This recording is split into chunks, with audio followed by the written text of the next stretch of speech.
When something strange is eating all your food, who you gonna call? Ghostbusters!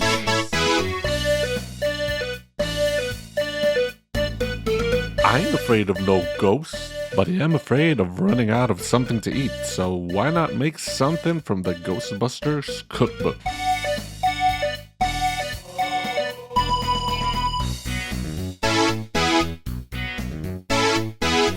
Ghostbusters, the official cookbook with the recipes by Jen Fujikawa and written by Eric Burnham, is a culinary look at the adventures of everyone's favorite paranormal investigators, the Ghostbusters.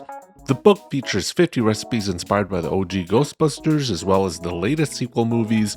No mention of the 2016 Ghostbusters reboot, since that takes place in another universe and isn't a part of the OG timeline. The 50 recipes here are divided into 5 chapters: ethereal appetizers, manifesting domains, spectral sides, supernatural sweets, and paranormal potables. The way this cookbook is written is pretty unique. It's told from the perspective of the movie's characters, and each recipe shows a transcript of a Ghostbusters podcast episode where the host, Podcast, yes, that's the name of this kid. He named himself Podcast because he hosted a podcast. Anyway, Podcast would have interviews with the Ghostbusters members about their past cases, and snippets of those interviews are presented in this cookbook as inspirations for the recipes.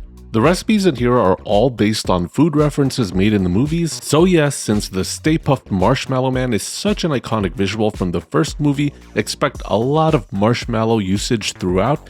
Even some of the apps and sides got marshmallow in them. Naturally, the dessert chapter of the book is, in my opinion, its strongest, and I personally think the mains are the weakest since a lot of them feel like borderline sides. Visually, there are a lot of stills from the movies scattered throughout the book, with a good number of screenshots from the old and new movies, but I regret to inform you that not all of the recipes have photos. A good chunk, probably about 20% of them, don't, which is kind of a bummer, but the photos that are there look pretty great. Lots of prop usage to mirror the environments of the movies and the equipment that the Ghostbusters used. But the stars of the show are the Marshmallow Men. There's a recipe that tells you how to assemble them, and they make an appearance in a lot of the recipes, which is cool because they look cute and they're so iconic. Okay, full neutronas, let's cook. Let's find out if there's life in these recipes as I make 3 dishes from the Ghostbusters Cookbook. Now, if you're gonna hang out in the firehouse, you'll soon find it obvious that the crew loves Cheez-Its. So, might as well put those Cheez-Its to use by adding them to Egon's favorite mac and cheese.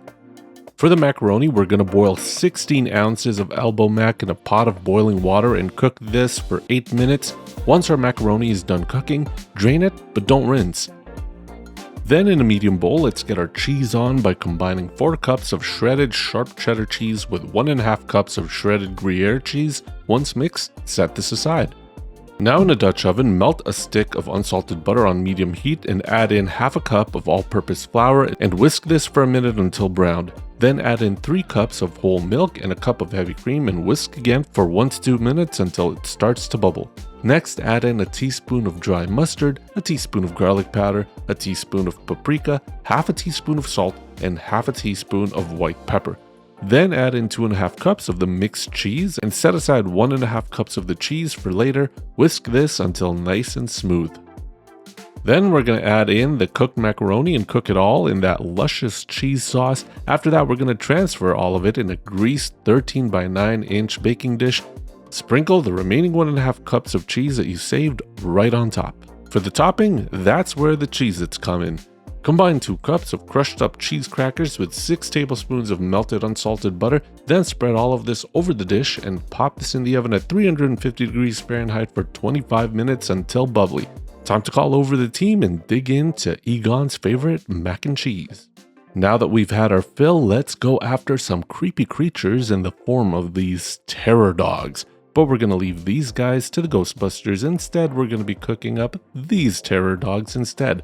Less terrifying and hopefully more tasty. First, let's make the coleslaw. In a medium bowl, add in 1/2 cup of mayo, 2 tablespoons of granulated sugar, a tablespoon of apple cider vinegar, 1/2 teaspoon of celery seed, 1/4 teaspoon of kosher salt, and 1/4 teaspoon of ground black pepper.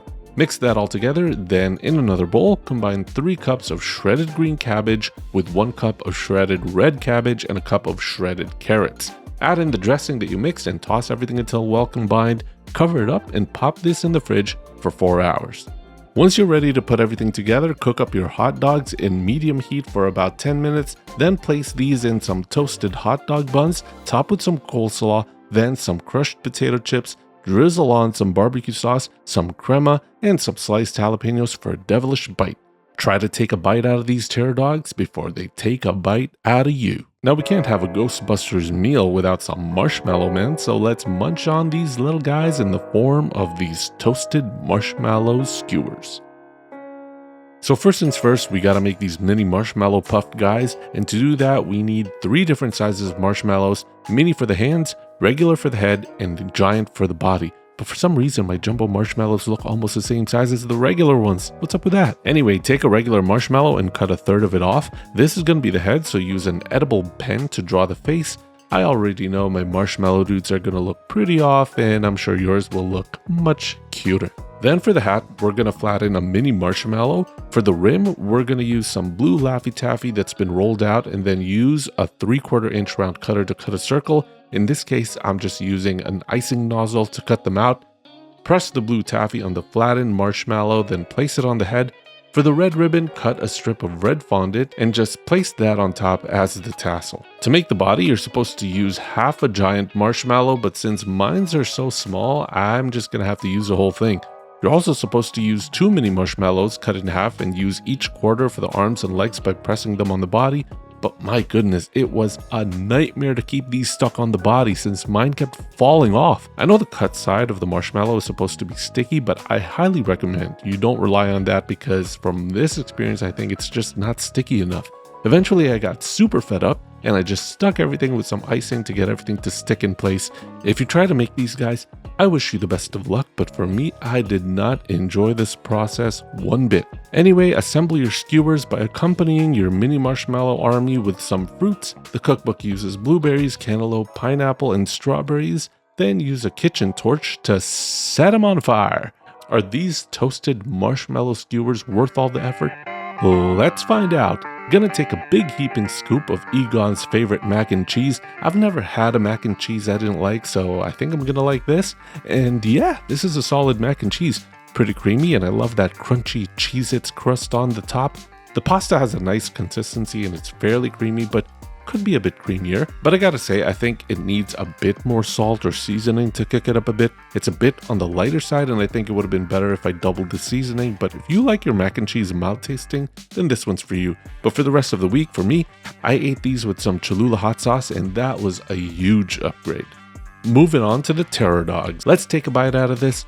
Also pretty fairly solid. It's got a pretty refreshing taste due to the coleslaw, and the coleslaw is actually very good. The celery seed gives it a hint of aroma and savoriness that really makes it stand out. The potato chips get kind of lost in here. I don't really get the crunch. Maybe next time I wouldn't crush them and maybe I'll leave them as bigger pieces. And I definitely would add more peppers to give this more of a bite. I still prefer the classic ketchup mustard hot dog, but I like this twist. It's a solid dog. Marshmallow time. These fruit skewers, as expected, are pretty tasty. I like all these fruits and I got lucky that I picked some pretty ripe ones. They also give a light, refreshing, fresh contrast to that sickly sweet marshmallow. I friggin' love toasted marshmallows. It's so good. Super creamy and it's got the best fluffy, velvety texture. The toastier the better in my opinion. These marshmallow men were a pain to assemble though, and the toffee in the hat kinda ruins it since it doesn't pair that well with the marshmallow at all. To be honest, not really worth the effort, in my opinion. So is the Ghostbusters Cookbook any good? If you absolutely love Ghostbusters or marshmallows, then you'll get a kick out of this book. I'm personally not in love with the recipe variety and missing food photos, but I do like the creative writing and the visuals are pretty neat. Good luck making those marshmallow men.